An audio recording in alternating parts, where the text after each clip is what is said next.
திருப்பாடல் 98. தாவீது அரசர் பாடிய மகிழ்ச்சியின் திருப்பாடல்.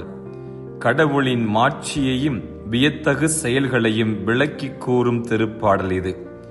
திருப்பாடல் 90 முதல் திருப்பாடல் 106 வரை திருப்பாடல்கள் புத்தகத்தின் 4வது புத்தகம் என்று அழைக்கப்படுகிறது.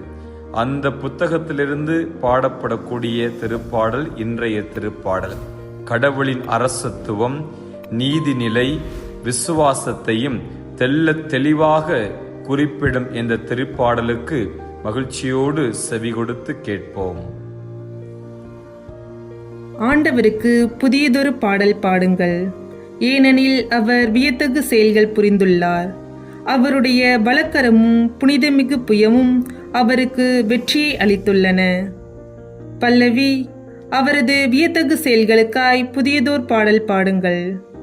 ஆண்டவர் தம் மீட்பை அறிவித்தார், பிற இனத்தார் கண்முன்னே தம் நீதியை வெளிப்படுத்தினார். இஸ்ரேல் வீட்டாருக்கு வாக்களிக்கப்பட்ட தமது பேரன்பையும் உறுதிமொழியையும் அவர் நினைவு கூர்ந்தார். பல்லவி.